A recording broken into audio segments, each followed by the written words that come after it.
Hello दोस्तों, कैसे हैं आप सभी। आप लोगों ने मेरी यूनिट डिजिट की 2 वीडियो बहुत अच्छे से देखी होंगी और आपको पता भी चल गया होगा कि क्वेश्चन किस स्टेप से पूछे जाता है और हमें कैसे सॉल्व करना है। अब हम लास्ट वीडियो यूनिट डिजिट की अपलोड कर रहे हैं और ये लास्ट वीडियो के बाद आपका यूनिट डिजिट का जो पार्ट है वो कंप्लीट हो जाएगा। और इसके बाद अब हम 1-2 वीडियो कैलकुलेशन, जिससे हमारी कैलकुलेशन फास्ट हो, कैलकुलेशन की अपलोड करेंगे और उसके बाद second topic number of zero यानी कि शून्यकों की संख्या वाला टॉपिक अपलोड करेंगे। ठीक है, तो आइए चलते हैं अपन थर्ड वीडियो पर यूनिट डिजिट की। देखें, मैंने आप लोगों को 3 केस पहले ही बताए थे, फर्स्ट वीडियो में बता दिया था, सेकंड वीडियो में मैंने आपको बता ही दिया था। मैं एक बार लिख देता हूं जिससे कि आपको क्लियर हो। देखें, यूनिट डिजिट हमारा टॉपिक था और यूनिट डिजिट में हम लोगों ने 3 रूल पढ़े थे। पहला रूल हम लोगों ने पढ़ा था इसमें कि 0, 1, 5 और 6 होने पर इनके ऊपर कितनी भी पावर हो, कितनी भी घात हो, तब हमारा इकाई का अंक वही का वही अंक रहता है। दूसरा नियम हमने पढ़ा था, 4 के ऊपर यदि विषम पावर हो इकाई अंक 4 होता है। 4 के ऊपर यदि सम पावर हो तब हमारा इकाई अंक 6 होता है। सेम इधर 9 के ऊपर यदि विषम पावर हो इकाई अंक 9 होता है। 9 के ऊपर यदि सम पावर हो इकाई अंक हमारा 1 होता है। ठीक है, इसके बाद थर्ड नियम हम लोगों ने पढ़ा था कि यदि अंतिम अंक 2, 3, 7, 8 इन चारों में से कोई हो और इनके ऊपर कोई भी पावर लगी हो तब हम 4 का भाग देकर उस पावर को छोटा करते हैं। जो भी रिमाइंडर बचता है उसके माध्यम से हम लोग इकाई का अंक ज्ञात कर लेते हैं। तो ये चीज़ें हम लोगों ने बहुत अच्छे से कवर कर ली, कल के क्वेश्चन भी लगा लिए होंगे। अब हम आते हैं इसके लास्ट पैटर्न यानी फैक्टोरियल बेस्ड क्वेश्चनों पर। ठीक है ना, तो अब हम देखते हैं फैक्टोरियल बेस्ड क्वेश्चन होते क्या हैं। पहले तो यही समझे कि फैक्टोरियल होता क्या है। तो देखें जरा ध्यान से, इनको मैं मिटाता हूं। देखो फैक्टोरियल होता क्या है, पहले हम इसको जरा समझें। जैसे मैं यहां पर लिखूं 1 फैक्टोरियल, ठीक है, मैंने यहां पर लिखा 1 फैक्टोरियल। ये उल्टा जो आई है, ये जो साइन होता है ये फैक्टोरियल का साइन होता है। तो 1 फैक्टोरियल, इस 1 फैक्टोरियल का मान 1 होगा। क्या होगा? 1 होगा। अब हम यहां पर लिखते हैं 2 फैक्टोरियल। अब अगर हम इसकी वैल्यू निकालें तो हम इसको लिखते हैं 2 गुणा 1, यानी इसका जो मान होगा वो कितना होगा? 2 होगा। हम देखते हैं यहाँ पर 3 फैक्टोरियल, इसका मान क्या होगा? तो हम इसको लिखते हैं 3 गुणा 2 गुणा 1, यानी कितना होगा? 6 होगा। हम यहाँ पर लिखते हैं 4 फैक्टोरियल, यानी कि 4 फैक्टोरियल का मान क्या होगा? 4 गुणा 3 गुणा 2 गुणा 1, यानी कितना होगा? 24 होगा। आ रहा है समझ में फैक्टोरियल कैसे सॉल्व करते हैं? हमने यहाँ लिखा 5 फैक्टोरियल, अगर हम इसको सॉल्व करें तो ये बनेगा 5 × 4 × 3 × 2 और इंटू में कितना? 1। अगर हम यहाँ पर देखें तो ये बनेगा टोटल कितना? 120, 120। अब हम यहाँ पर देखते हैं 6 फैक्टोरियल, इसकी वैल्यू क्या होगी? तो हम इसको लिखेंगे 6, 5, 4, 3, 2, 1, यानी कितना होगा? 720। आया समझ में? तो अब आप एक चीज ऑब्जर्व करेंगे, वो ये कि अगर हम 4 फैक्टोरियल तक लिखते हैं तब तो नहीं है भाई। देखें यहाँ, अगर हम फैक्टोरियल 1 की वैल्यू देखें तो 1, फैक्टोरियल 2 की वैल्यू देखें तो 2, फैक्टोरियल 3 की वैल्यू देखें तो कितना हुआ? 6 हुआ। फैक्टोरियल 4 की वैल्यू देखें तो हमारा कितना हुआ? 24, यानी इकाई अंक कितना होगा? 4 होगा। लेकिन फैक्टोरियल 4 के बाद जितने भी फैक्टोरियल आएंगे, चाहे फैक्टोरियल 5 हो, चाहे फैक्टोरियल 6 हो, फैक्टोरियल 7 हो, फैक्टोरियल 8 हो, 5 फैक्टोरियल से लेकर चाहे जितने भी फैक्टोरियल हों, उन सब का इकाई का अंक हमेशा क्या होगा? 0 हो जाएगा। बात समझ में आ गई? एक बार रिपीट करता हूं, दोबारा फिर समझेंगे। देखें, फैक्टोरियल 1 की वैल्यू 1, 2 फैक्टोरियल मान कितना होगा? 2, 3 फैक्टोरियल की वैल्यू क्या होगी? 6, 4 फैक्टोरियल की वैल्यू कितनी होगी? 24, इकाई अंक कितना बनेगा? 4। लेकिन जैसे ही हम 5 फैक्टोरियल पर आएंगे, यहां पर इकाई अंक हमारा कितना होगा? 5, यानी कि 0 होगा। फैक्टोरियल 6 पर आओगे तब भी इकाई अंक हमारा क्या होगा 0, फैक्टोरियल 7 भी करोगे तब भी इकाई अंक हमारा क्या बनेगा 0। तो बस हमें एक चीज यहाँ पर ध्यान रखनी है, देखो क्वेश्चन बहुत सिंपल बनेंगे, अभी आप लोग क्वेश्चन देखोगे तुरंत आंसर बोलोगे कि सर इसका आंसर ये होगा, ठीक है ना। बस एक बार ध्यान से समझें कि हमें 4 फैक्टोरियल तक तो कोई दिक्कत नहीं है, वो तो हमें सॉल्व करना है, लेकिन जैसे ही 5 फैक्टोरियल दिख जाएगा तो 5 फैक्टोरियल के बाद जितने भी फैक्टोरियल होंगे सभी का मान इकाई का अंक जो होगा वो कितना होगा 0 होगा। बात समझ में आ गई। देखें जरा ध्यान से, मैं एक दो क्वेश्चन देता हूं, मैं आपसे क्वेश्चन पूछूंगा, आपको बताना है कि इकाई का अंक क्या होगा। एक छोटा सा एग्जांपल अपन लेते हैं, जैसे मैंने आपसे पूछा फैक्टोरियल 1 इंटू फैक्टोरियल 2 का इकाई का अंक क्या होगा। फैक्टोरियल 1 इंटू फैक्टोरियल 2 का इकाई का अंक क्या होगा। आप इजीली बता सकते हैं कि फैक्टोरियल 1 का जो मान होगा वो 1 होगा, फैक्टोरियल 2 का जो मान होगा वो 2 होगा, इकाई का अंक बनेगा कितना हमारा 2 बनेगा। इकाई का अंक हमारा कितना बनेगा 2 बनेगा। अगर यहाँ फैक्टोरियल 3 रख देता तो आप यहाँ पर कितना रख देते 6 रख देते, तो फिर मल्टीप्लाई करके हमारा इकाई का अंक निकल के आ जाता। समझ में आया कि नहीं आया। आइए अपन इसके ऊपर कुछ क्वेश्चन लगाते हैं जिससे कि आपको और अच्छे से क्लियर हो जाए, ठीक है। देखें जरा ध्यान से, देखिए मैंने आपको 3 क्वेश्चन यहाँ पर दिए हुए हैं, ठीक है। केवल आपको देखना है और सॉल्व करने की भी जरूरत नहीं पड़ेगी, हमारा उत्तर देखने से आ जाएगा। बस केवल आप लोग जरा ध्यान से समझें। मैं एक क्वेश्चन आपको बताता हूँ, ये दोनों क्वेश्चनों के उत्तर आप लोगों को देना है। देखें मैंने अभी आपसे क्या कहा था कि फैक्टोरियल 1 की वैल्यू क्या होगी 1 होगी, फैक्टोरियल 2 की जो वैल्यू होगी वो क्या होगी 2 होगी, फैक्टोरियल 3 की जो वैल्यू होगी वो क्या होगी 6 होगी। कैसे बताया था मैंने अभी 3 इंटू 2 इंटू 1 यानी कितना बना था 6 बना था। फैक्टोरियल 4 की वैल्यू हमने देखा था कितना बना था 4 गुणा 3 गुणा 2 गुणा 1 यानी कितना हुआ था 3 दूनी 6 चौक 24 बना था। फैक्टोरियल 5 की वैल्यू हमने कितनी लिखी थी 5 इंटू 4 इंटू 3 इंटू 2 इंटू 1 यानी कि 120।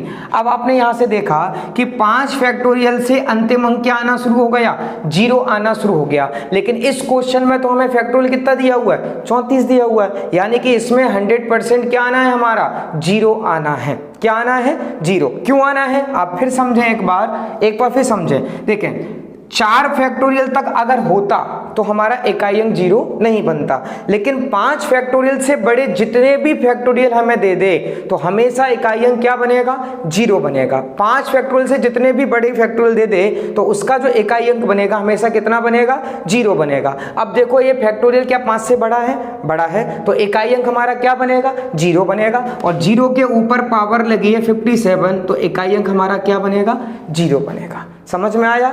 आप इस क्वेश्चन का उत्तर बता सकते हैं क्या ये फैक्टोरियल 5 से बड़ा है, इसलिए किसका भी उत्तर क्या होगा 0 होगा। ये फैक्टोरियल हमारा किससे बड़ा है 5 से बड़ा है, इसलिए ये इसका भी मान कितना होगा 0 होगा। तीनों क्वेश्चन आपको समझ में आ गए, क्लियर हो गए। आपको बस एक ही बात ध्यान रखनी है 5 फैक्टोरियल से जैसे ही बड़ा आना शुरू हो जाए, इवन 5 फैक्टोरियल भी आना शुरू हो जाए तो वहां से हमारा इकाई अंक क्या बन जाता है 0 बन जाता है। ठीक है, आगे और क्वेश्चन लेते हैं अपन। ठीक है, देखें जरा ध्यान से। देखिए 4 क्वेश्चन मैंने आपको दिए, सबसे पहले आप लोग नोट करें और कोशिश करें कि इनके उत्तर आप लोग निकाल सकें। जल्दी से नोट करें चारों क्वेश्चनों को।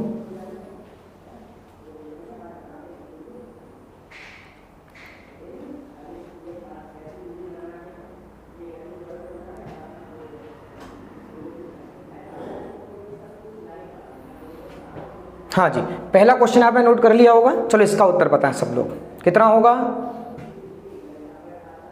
हाँ जी बिल्कुल सही, 0 उत्तर होगा। देखें कैसे, एक बार फिर रिपीट करता हूं। मैंने अभी आपसे क्या कहा था, जैसे ही 5 फैक्टोरियल या 5 से बड़ा फैक्टोरियल हमें दिख जाए उसका इकाई अंक हमारा कितना होता है 0 होता है। यहां तो फैक्टोरियल हमारा कितना है 74, तो इकाई अंक क्या होगा 0, और 0 की पावर 95, यहां भी कितना होगा 0, यहां भी पावर 95, पावर कितनी भी हो इकाई का अंक हमारा क्या होगा 0 होगा। तो इस वाले प्रश्न का जो उत्तर होगा हमारा वो कितना होगा 0 होगा। आ गया समझ में। फिर रिपीट करता हूं, जैसे हमें फैक्टोरियल 5 दिखे या 5 से बड़ा दिखे, हमारा इकाई का अंक हमेशा क्या बनना स्टार्ट हो जाता है, 0। और यहां पर हमने देखा कि 74 फैक्टोरियल है तो इसका इकाई अंक कितना होगा, 0। इसका भी कितना होगा, 0। और हमें पता है कि 0 के ऊपर कितनी भी पावर हो, इकाई का अंक हमारा क्या होगा, 0 होगा। समझ में आया? चलें नेक्स्ट क्वेश्चन देखते हैं अपन। नोट कर लिया सभी ने? देखिए जरा सेकंड क्वेश्चन देखिए, यहां पर 1 फैक्टोरियल अभी हमने सॉल्व करना सीखा था। 1 फैक्टोरियल का मान हमने निकाला कितना होता है, 1। 2 फैक्टोरियल का मान हमने निकाला कितना होता है, 2। 3 फैक्टोरियल का मान हमने निकाला था कितना होता है, 6। और 4 फैक्टोरियल का मान हमने निकाला था कितना होता है, 24। और 5 फैक्टोरियल का मान हमारा कितना होता है, 120।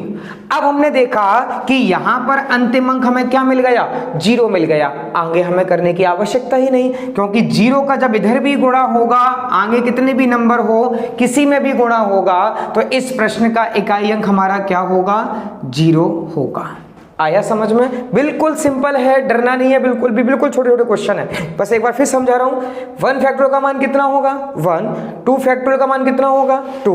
3 फैक्टोरियल का मान कितना होगा, 6। 4 फैक्टोरियल का मान कितना होगा, 24। और 5 फैक्टोरियल का मान कितना होगा, 120। हमें पता है कि यहाँ 0 आ गया, और 0 आ गया तो इस पूरे प्रश्न में मल्टीप्लाई का साइन है, इसलिए गुणा होगा तो सभी को वो क्या कर देगा, 0 कर देगा। आया समझ में कि नहीं? हो गया क्लियर? नोट कर लिया सभी ने? चलो देखते हैं नेक्स्ट क्वेश्चन।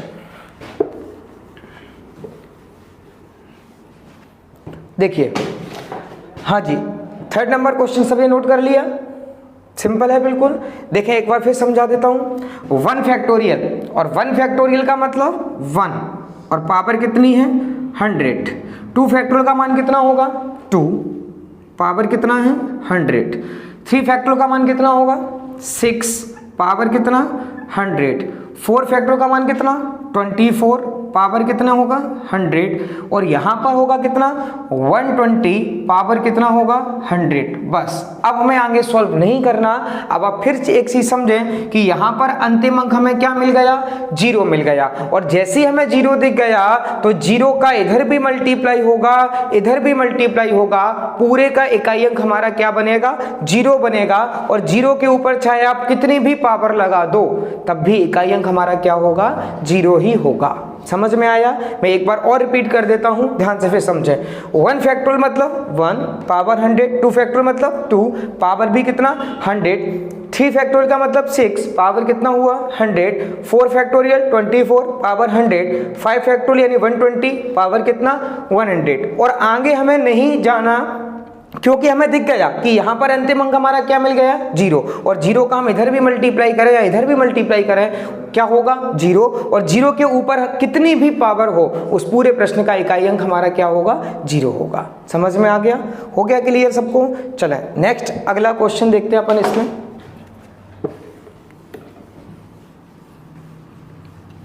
देखिए जरा ध्यान से, हमें दिया हुआ है 1 फैक्टोरियल। 1 फैक्टोरियल पे पावर कितना दिया हुआ है, 1 फैक्टोरियल। तो 1 फैक्टोरियल का मान कितना होगा, 1। और इसके ऊपर पावर भी कितनी हो जाएगी, 1 इंटू 2 फैक्टोरियल क्या होता है, 2। इसकी वैल्यू कितनी हो जाएगी, 2। आगे देखें 3 फैक्टोरियल मतलब कितना होगा, 6। और ऊपर पावर भी कितना लगा है, 3 फैक्टोरियल, यानी कितना होगा, 6 के ऊपर पावर 6। आगे देखें 4 फैक्टोरियल कितना होगा, 24। और इसके ऊपर पावर लगा है 4 फैक्टोरियल, यानी पावर भी कितनी होगी, 24।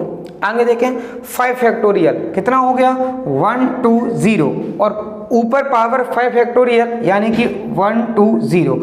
आगे हमें कुछ नहीं करना, क्यों, हमें यहां से दिख गया क्या, 0। और 0 अगर हमें यहां से दिख गया तो इधर भी मल्टीप्लाई होगा, इधर भी मल्टीप्लाई होगा, तो पूरे प्रश्न को वो क्या कर देगा, 0 कर देगा। यानी पूरे प्रश्न का जो इकाई अंक होगा वो हमारा क्या होगा, 0। और 0 के ऊपर आप कितनी भी पावर लगा दें, इकाई का अंक हमारा क्या होगा, 0। एक बार फिर रिपीट करता हूं लास्ट क्वेश्चन को, एक बार फिर समझें।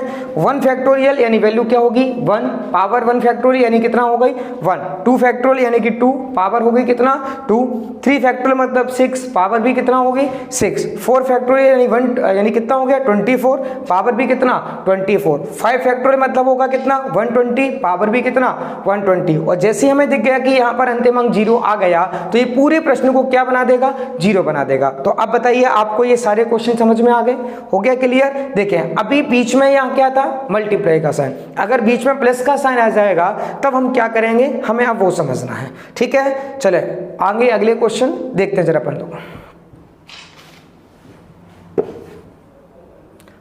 देखें हमने 2 क्वेश्चन लिए हैं, पहले आप लोग नोट करें और कोशिश करें सॉल्व करने की, फिर मैं आपको बताऊंगा कैसे सॉल्व होंगे। ठीक है ना, आप लोग नोट करें और कोशिश करें सॉल्व करने की।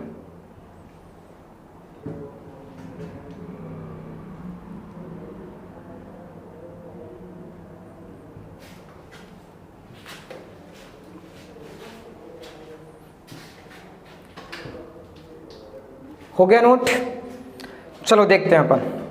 यहां देखें फैक्टोरियल 1 की वैल्यू सबको पता है, अभी निकालना बताया था 1, 2 फैक्टोरियल की वैल्यू कितनी होगी 2, 3 फैक्टोरियल की वैल्यू कितनी होगी 6, 4 फैक्टोरियल की वैल्यू कितनी होगी 24 और 5 फैक्टोरियल की वैल्यू कितनी होगी 120, 6 फैक्टोरियल की वैल्यू कितनी होगी 720 और ये आगे इसी प्रकार से चलता रहेगा, कितना भी बड़ा हो हमें कुछ नहीं करना। अब देखो 5 फैक्टोरियल से हमें आगे देखना ही नहीं है, वो इसलिए क्योंकि 5 फैक्टोरियल से मैंने अभी कहा था कि 0 आना प्रारंभ हो जाता है। तो 5 फैक्टोरियल का इकाई अंक 0, 6 फैक्टोरियल का इकाई अंक 0, 7 फैक्टोरियल का भी कितना होगा 0, 8 फैक्टोरियल का भी कितना होगा 0। तो यहां से यानी कि 5 फैक्टोरियल से हमें आगे देखना ही नहीं है, समझ में आया ना। तो यहां तक का पूरे का जो इकाई अंक बनेगा वो कितना बनेगा 0 बनेगा प्लस। आगे समझते हैं, देखें ध्यान से, ये कितना है 1, ये कितना है 2, तो 1 और 2 3, ये कितना है 6, कितना हुआ 9 और ये कितना है 24, यानी कि हमारे पास कितना हो गया 33। इकाई अंक हमारा क्या बनेगा 3 बनेगा, समझ में आया। इकाई अंक हमारा कितना होगा 3 होगा। एक बार फिर रिपीट करता हूं, ध्यान से समझें। 1 फैक्टोरियल का मान 1, 2 फैक्टोरियल की वैल्यू कितना 2, 3 फैक्टोरियल का मान कितना होगा 6, 4 फैक्टोरियल का मान कितना होगा 24, फैक्टोरियल 5 की वैल्यू क्या होगी 120, फैक्टोरियल 6 की मान क्या होगा 720। अब हमने देखा कि 5 फैक्टोरियल से सभी का अंतिम अंक 0 आना स्टार्ट हो गया, तो हमें 5 फैक्टोरियल से आगे देखना ही नहीं है। क्यों? क्योंकि हमें पता है कि यहां से आगे की वैल्यू का जो इकाई अंक होगा वो हमारा 0 होगा। तो यहां से हमने देखा कि सबका 0 हो गया। अब हमें केवल आगे वाले नंबरों को जोड़ना है 1, 2, 6 और कितना 24। तो ये कितना हुआ 33, यानी कि इकाई अंक हमारा कितना हो गया 3 हो गया। अब इसके माध्यम से आपको ये वाला क्वेश्चन भी समझ में आ गया होगा। क्यों? क्योंकि 5 फैक्टोरियल का मान 120, यानी यहां से पूरे की वैल्यू हमारी क्या होगी 0 होगी। समझ में आया। अब हमें केवल इधर वाला सॉल्व करना है। तो 1 फैक्टोरियल मतलब 1, ये कितना होगा 2, ये कितना 6, ये कितना 24, यानी 33। इसका भी इकाई अंक कितना होगा 3 होगा। आया समझ में। तो दोनों प्रश्न आपको अच्छे से समझ में आ गए कि अगर बीच में प्लस का साइन हो तब हमें इकाई का अंक कैसे ज्ञात करना है। समझ में आया। बस आपको एक बात ध्यान रखना है, 5 फैक्टोरियल के आगे हमें लेना ही नहीं है, हमें जो लेना है वो यहां तक लेना है। ठीक है, आगे देखते हैं 2 क्वेश्चन और देखते हैं इसी पैटर्न पर। देखें जरा ध्यान से। हाँ जी, 2 क्वेश्चन आपको और दिए मैंने, ये दोनों क्वेश्चन और देखें जरा ध्यान से। देखने में लग रहा होगा कि सर कितना डरावना क्वेश्चन है, लेकिन कुछ नहीं है, बिल्कुल सिंपल क्वेश्चन है। ठीक है ना, आप लोग पहले नोट करें, ठीक है ना, उसके बाद अपन आगे बढ़ते हैं क्वेश्चनों पर।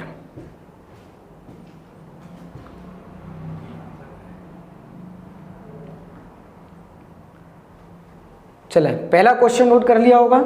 देखें जरा पहला क्वेश्चन। अब आप लोग देखें 1 फैक्टोरियल वैल्यू क्या होगी 1, और ऊपर भी पावर कितना है 1 फैक्टोरियल, यानी कितना हो गया 1 की पावर 1। अब देखें यहां ध्यान से 2 फैक्टोरियल क्या होगा 2, और 2 की पावर 2 फैक्टोरियल यानी पावर कितना होगा 2। ये हमें कितना दिया है 3 फैक्टोरियल, कितना हो गया 6, और ऊपर भी 3 फैक्टोरियल यानी कितना हो गया 6।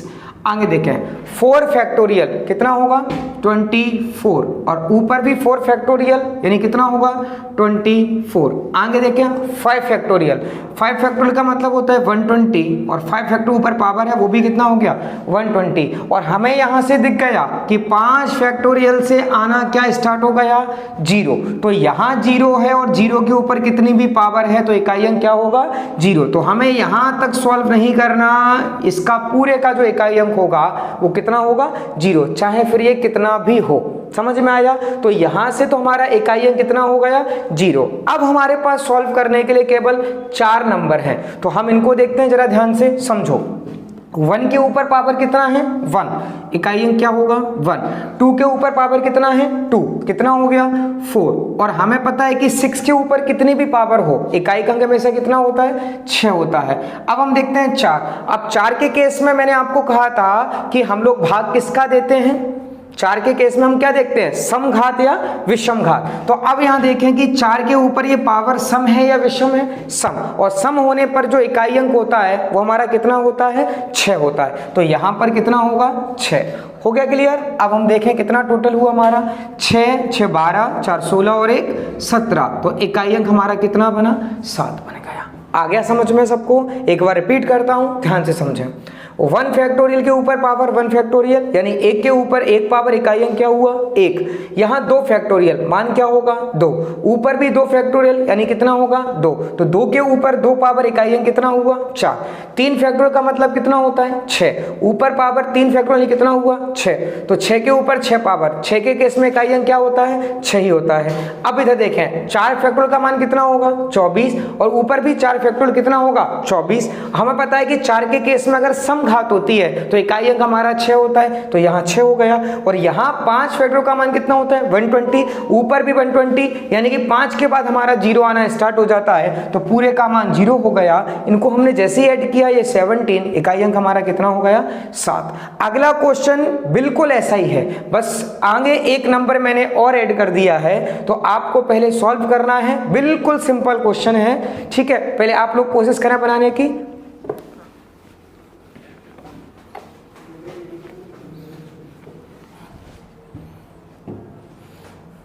देखें जरा ध्यान से,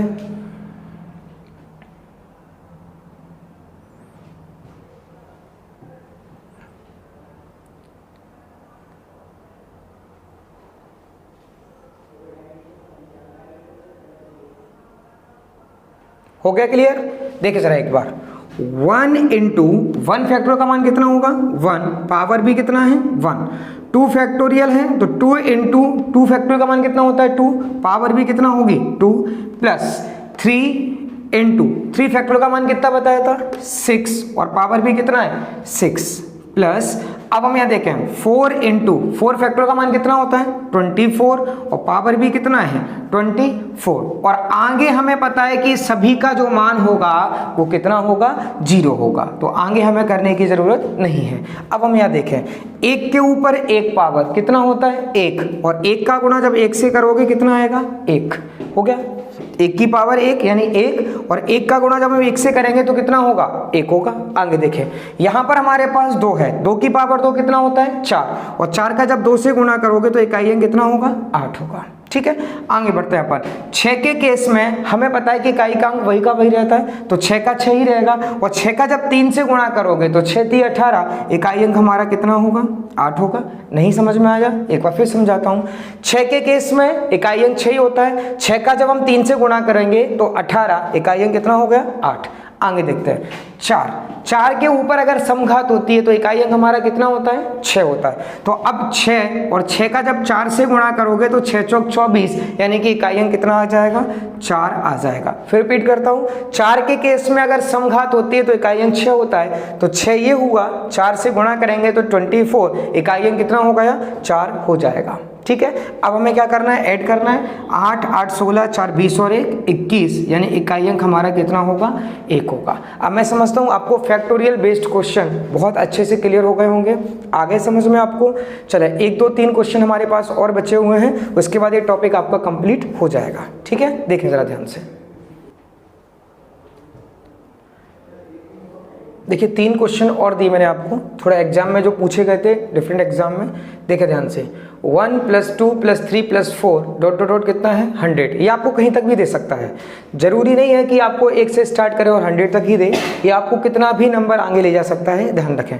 ये हमें दिया है दूसरा क्वेश्चन 1 का स्क्वायर, 2 का स्क्वायर, 3 का स्क्वायर, 4 का स्क्वायर, और हमें कितना दिया हुआ है 100 का स्क्वायर। अगला क्वेश्चन है 1 का क्यूब, 2 का क्यूब, 3 का क्यूब, 4 का क्यूब, और हमें कितना दिया है 99 का क्यूब। अब इन तीनों क्वेश्चनों को जरा हम ध्यान से समझें, देखें जरा ध्यान से। ये जो सम है, यानी कि हमें पहले क्या करना होगा, इसका योगफल निकालना होगा। इसका हमें क्या करना होगा, योगफल निकालना होगा, और जैसे ही हमारे पास योगफल आ जाएगा तब हम बता सकते हैं कि भाई इसका इकाई का जो अंक होगा वो क्या होगा। तब हम देखें जरा ध्यान से, ये जो सभी संख्याएं हैं, वह संख्याओं का वह सेट जो 1 से प्रारंभ होता है, संख्याओं का वह सेट जो 1 से प्रारंभ होता है, उन सभी संख्याओं के सेट को हम क्या बोलते हैं, प्राकृत संख्याएं कहते हैं। कौन सी संख्या कहते हैं, प्राकृत संख्याएं। देखिए 2 प्रकार की संख्या हम अभी क्लासिफिकेशन ऑफ नंबर्स में पढ़ेंगे, पूर्ण संख्याएं और प्राकृत संख्याएं। प्राकृत संख्या हमारी 1 से प्रारंभ होती हैं, और प्राकृत संख्याओं के सेट में जब हम 0 को जोड़ देते हैं तब वो संख्याएं हमारी पूर्ण संख्या बन जाती हैं। ठीक है, तो ये क्वेश्चन ऐसे भी पूछ सकता है 1 + 2 + 3 + 4 डॉट डॉट डॉट 100, ऐसे भी दे सकता है। ये आपको ऐसे भी कह सकता है प्रथम 100 प्राकृत संख्याओं का योग करने पर इकाई का अंक क्या होगा। बात समझ में आ गई, प्रथम 100 प्राकृत संख्याओं का योग करने पर इकाई का अंक क्या होगा। आपको ऐसे भी दे सकता है, और ये भी कह सकता है 1 + 2 + 3, इस टाइप से दे सकता है। तो सबसे पहले हमें प्राकृत संख्याओं का योग करना आना चाहिए, और योग करने की ट्रिक मैं आपको बताता हूं।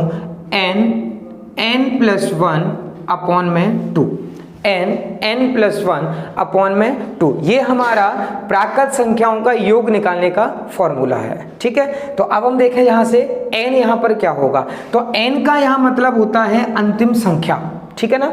n का मतलब यहां पर क्या होगा, अंतिम संख्या। तो n बराबर हमें कितना दिया हुआ है 100, तो हम यहां रखते हैं 100 इंटू 100 + 1 कितना होगा 101 अपॉन में कितना 2, ये कटेगा कितनी टाइम्स 50 टाइम, यानी 50 × 101। अब हमें यहाँ देखा 0, इस वाले का इकाई अंक 0 होगा, और 0 का हम कहीं भी गुणा करें तो इस प्रश्न का जो इकाई अंक बनेगा वो क्या बनेगा 0 बनेगा। बात समझ में आ गई। एक बार फिर रिपीट करता हूँ, ध्यान से समझें। 1 + 2 + 3 + 4 + 5 डॉट डॉट डॉट हमें कितना दिया हुआ है 100 दिया है, और हमसे पूछ रहा है इकाई का अंक क्या होगा। तो ये जो सम हमें करना है ये हमारा प्राकृत संख्याओं का सम है, और प्राकृत संख्याओं की सम की ट्रिक होती है n + 1 अपॉन में कितना 2।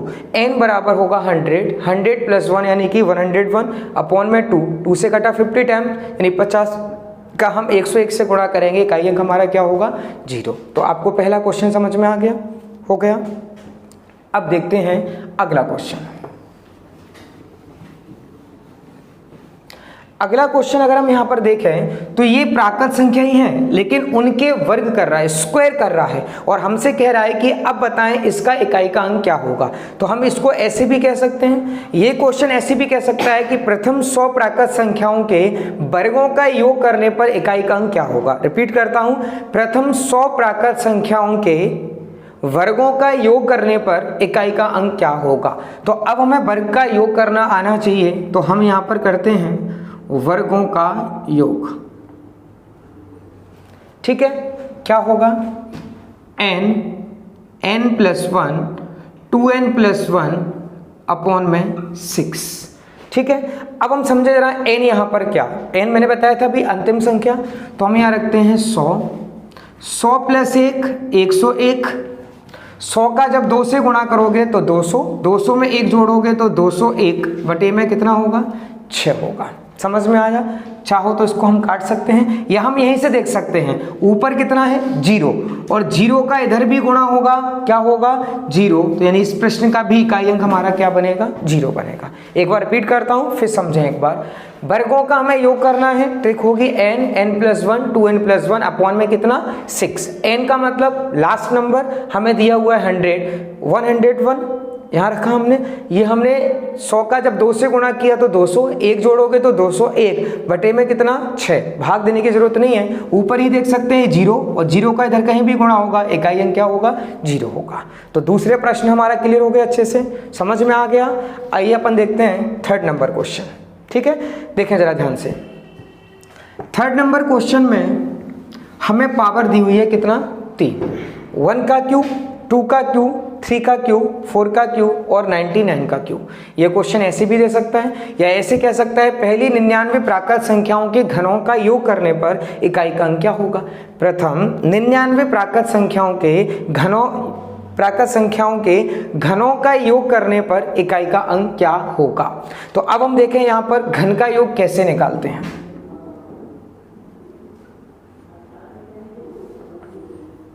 देखें जरा ध्यान से, n+1/2 का होल स्क्वायर। अब यहां पर हम देखें, यहां पर n क्या होगा, लास्ट नंबर, तो 99, ये 99 और 1 कितना होगा 100/2, ये कटेगा 50 टाइम्स, ये होगा स्क्वायर। अब देखो जरा यहां अंतिम अंक क्या हो गया 0, और 0 का जब हम इन संख्या में गुणा करेंगे तो 0, और 0 के ऊपर कितनी भी पावर हो तब भी इकाई अंक क्या होगा 0। तो इस प्रश्न का भी जो इकाई अंक होगा वो हमारा क्या होगा 0 होगा। समझ में आया। एक बार मैं फिर रिपीट करता हूं, ध्यान से फिर समझेंगे क्वेश्चन को। देखें हमें क्वेश्चन दिया है 1 का क्यूब, 2 का क्यूब, 3 का क्यूब, डॉट डॉट डॉट, हमें कितना दिया है 99 का क्यूब। यानी कि आपसे क्वेश्चन पूछेगा कि प्रथम 99 प्राकृत संख्याओं के घनों का योग करने पर इकाई का अंक क्या होगा। तो घनों का योग निकालने का ट्रिक है हमारे पास n+1/2 का होल स्क्वायर। n बराबर हो गया 99, तो 99 ये हो गया 100 बटे में कितना 2 और पूरे का होल स्क्वायर। जब हम इसे 2 से काटेंगे 50 बार कटा, यानी इकाई अंक 0 होगा, और 0 का इधर गुणा करोगे 0 का वर्ग करोगे तब भी क्या होगा 0 होगा। तो आपको ये वाले क्वेश्चन समझ में आ गए, हो गया क्लियर। लास्ट 2 क्वेश्चन हमारे पास और बचे हैं, उसके बाद आपका एक टॉपिक कंप्लीट हो जाएगा। समझ में आ गया। देखें जरा ध्यान से,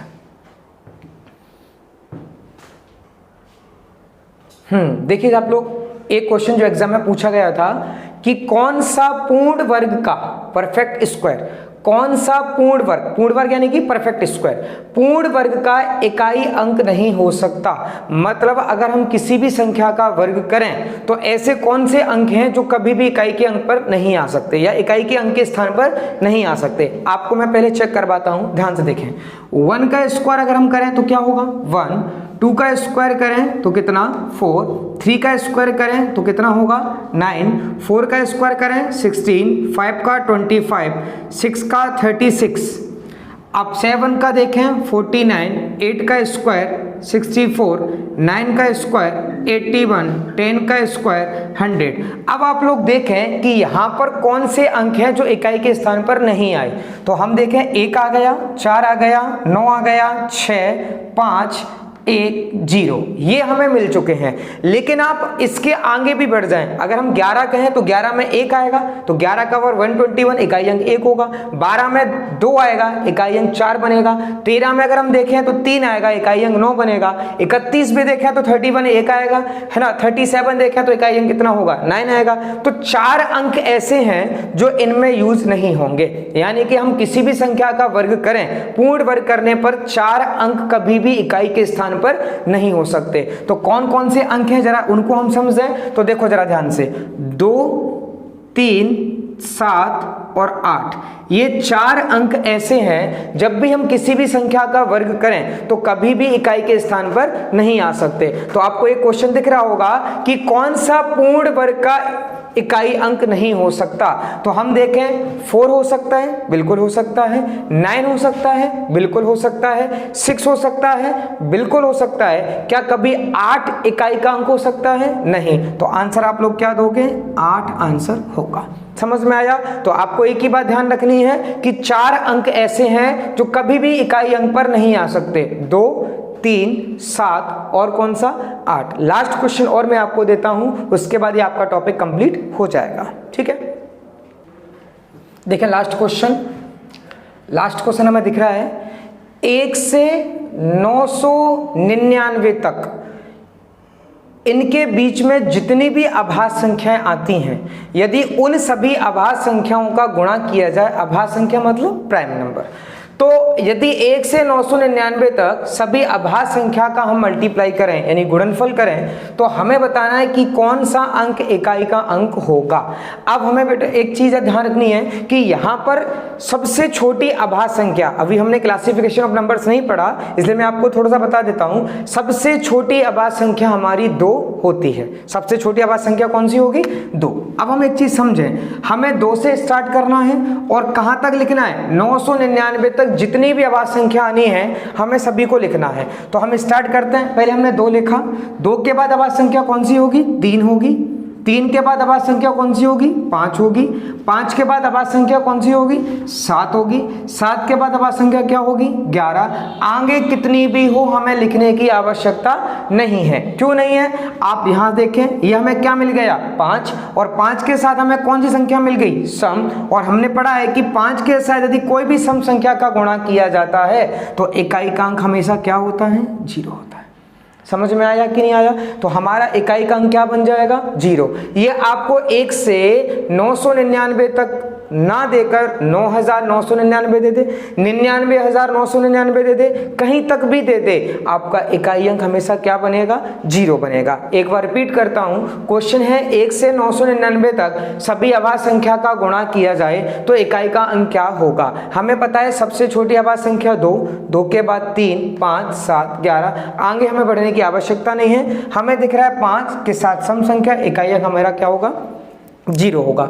मैं समझता हूं आपको सभी प्रकार के यूनिट डिजिट के क्वेश्चन बहुत अच्छे से क्लियर हो गए होंगे। आप लोग सभी प्रैक्टिस करें। नेक्स्ट वीडियो में आपको बताऊंगा कैलकुलेशन फास्ट कैसे करते हैं। कल मैं आपके लिए अपलोड करूंगा यहां पर कैलकुलेशन की कुछ अच्छी ट्रिक है, कुछ वीडियो। ठीक है, आप लोग अधिक से अधिक इसको सब्सक्राइब करें, शेयर करें। धन्यवाद।